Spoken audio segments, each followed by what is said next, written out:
Hi everyone, welcome back this week. First, I'd like to thank all of your kind comments and requests for a vitamin D supplement video.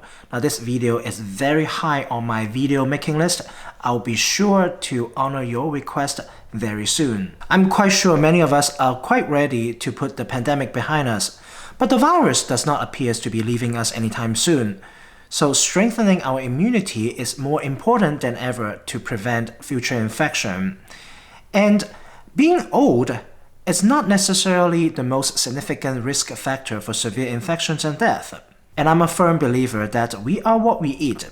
So this week, let's look at some of the latest studies on how our gut immunity helps fight severe disease and how one simple change in the diet could potentially decrease chronic inflammation and may even make you live longer.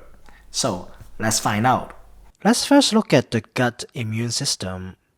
When we think about the immune system these days, we tend to focus a lot on things like B cells and T cells and antibodies in the blood, but in fact about 70% of the immune system is housed in the gut. They are called gut-associated lymphoid tissue or GALT, and about 80% of antibody-secreting plasma cells are within the GALT. And in addition to our gut immune system, there is also the gut microbiome, which consists of trillions of bacteria, fungi, and other microbes that help control digestion and plays a role in immunity and inflammation. A Japanese study published in November of 2021 identified some key factors that may explain why Japan has a very low COVID mortality rate. Even before the COVID vaccine became available, the COVID mortality rate in Japan was only at about 52.2 per million.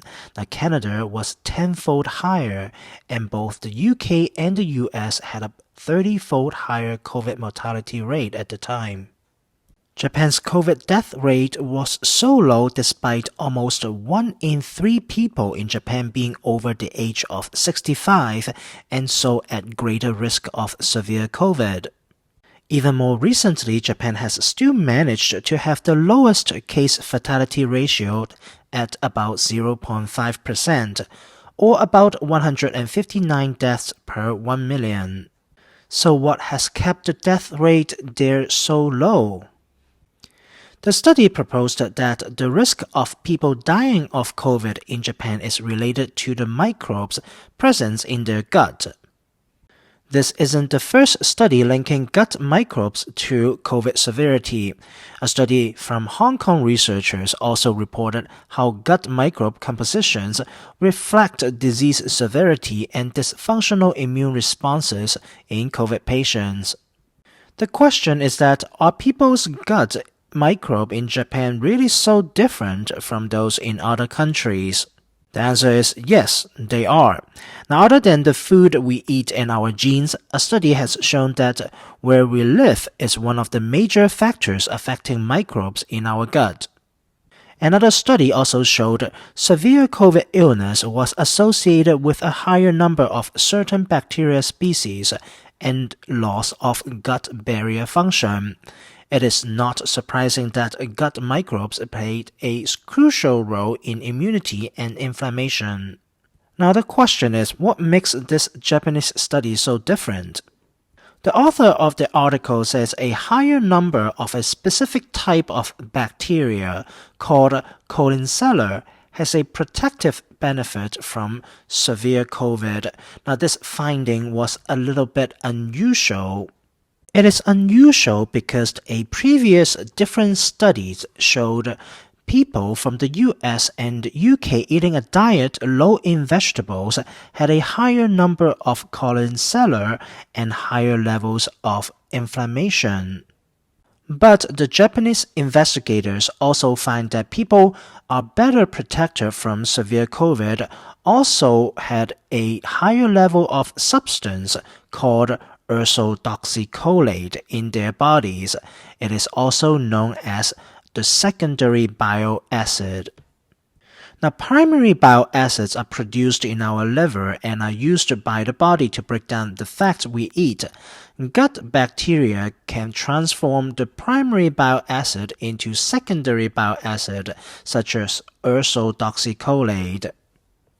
Now, in some Japanese people, it appears that their abundance of colon cellar bacteria is allowing more ursodeoxycholate production than typical. It also appears that ursodeoxycholate can block coronavirus from binding to the cells and stopping them from reproducing and causing disease. Not only that, but ursodeoxycholate also has anti-inflammatory effects. It may help lower the inflammatory response to COVID and prevent cytokine storm syndrome, which is most responsible for severe COVID and death. And now add this to your diet. I know almost all of you that are watching this video are not living in Japan, so what can you do to boost your immunity and potentially even live longer? The answer is legumes. Now, a large amount of non-clinical studies have demonstrated the anti-inflammatory effects of legumes.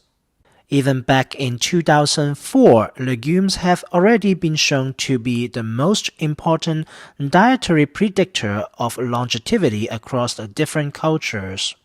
In a recent study published on February 8th, researchers from Norway created a model of what might happen to a person's life expectancy if they replaced a typical Western diet, which is rich in red meat and processed foods, with an optimized diet packed with fruits, vegetables, legumes, whole grain, and nuts.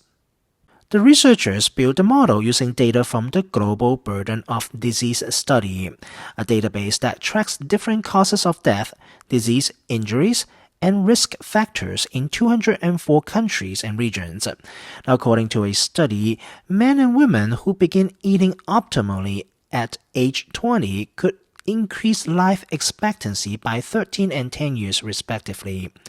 It is still not too late, even if you are 60 years old. The optimization could increase life expectancy by 8 to 9 years. Okay, suppose you are 80s. Well, changing a diet at that time could still boost another 3 to 5 years of life expectancy. The most notable gain in longevity was found from eating more legumes such as beans, peas, and lentils, whole grains, nuts, and less red and processed meat. I know dietary changes may not sound as easy, and the effect does not happen overnight, and it requires persistence. So this is also why I'll be making more diverse and different videos to promote dietary health and disease prevention. Some of you asked about the matcha latte recipe I made a few weeks ago, so I may be putting some prep videos into my videos to support the topic of discussion. Let me know what your favorite topic you'd like to learn more about, and we'll together walk the path to our healthier future. Lastly, if you are an American football fan and are watching this video on Sunday, February 13th, I hope you will enjoy your Super Bowl game and try to not indulge too much and be easy on your gut. Now that is all for this week, and I hope to see you again in my next video. Meanwhile, please stay safe, stay healthy, and take care. Bye.